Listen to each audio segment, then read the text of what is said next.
semua bintik merah di muka itu adalah jerawat? No. Jadi bukan semua bintik merah itu di muka adalah jerawat. Karena kalau kita bukan jerawat, diobatin dengan obat jerawat, bagaimana bisa sembuh? Bagaimana bisa mukanya kita mulus, ya kan? Nah, untuk itu beauties, dokter akan membahas satu-satu apa penyakit atau bintik-bintik merah itu yang mirip jerawat tetapi bukan jerawat. Yuk kita bahas.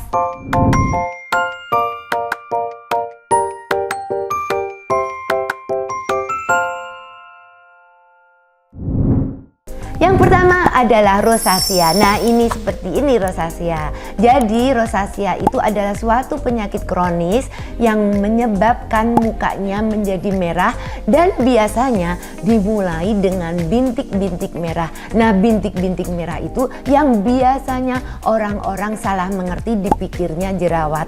Lalu diobatin dengan obat jerawat. Tetapi semakin parah, semakin menjadi merahnya.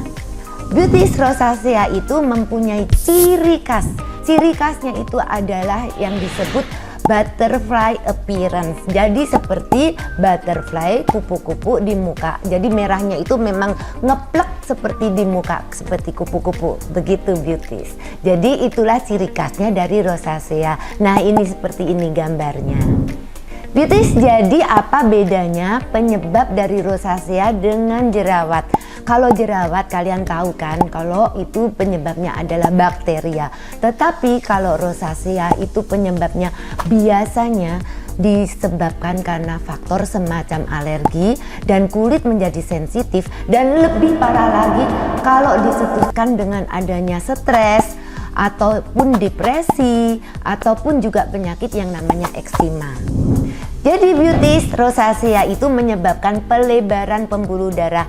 Itulah yang menyebabkan mukanya menjadi merah. Nah, apa yang harus dihindarin supaya rosacea itu tidak lebih boom? Itu yang harus dihindarin. Yang pertama adalah eksfoliasi. Semua eksfoliasi tidak boleh dilakukan pada penyakit yang namanya rosacea. Dan yang kedua adalah peeling. Ya, peeling itu adalah eksfoliasi, tetapi maksudnya dokter peeling yang menggunakan chemical peeling. Jangan dilakukan untuk pasien yang mempunyai rosacea.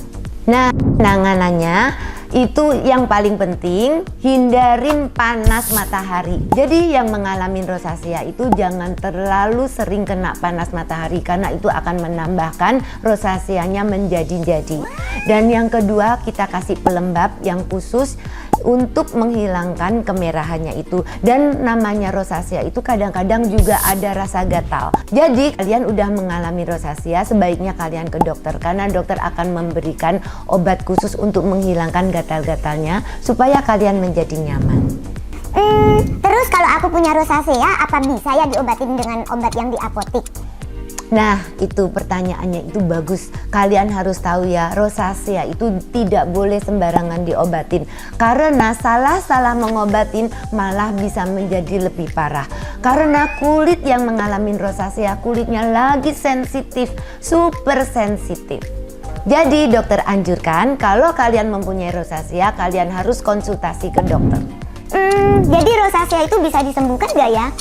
Jadi rosacea itu tidak bisa disembuhkan secara total, karena biasanya setelah sembuh nanti dengan adanya pencetusnya itu akan timbul lagi rasa merah dan rosaceanya itu. Jadi paling penting kita harus tahu penyebabnya apa. Misalnya penyebabnya stres, ya kalian harus kendalikan stresnya itu supaya rosaceanya tenang. Nah, kalau kita udah lama membuat rosaceanya tenang, kulitnya kita dihindarin dari matahari, tidak dilakukan eksfoliasi, dan juga diberi obat atau pelembab yang cocok, nanti rosaceanya akan tenang. Dan hindarin stres. Diobatin dengan jerawat, ya mana bisa sembuh. Kalau dipencet tetap tidak bisa, karena semua jamur itu menular. Tetapi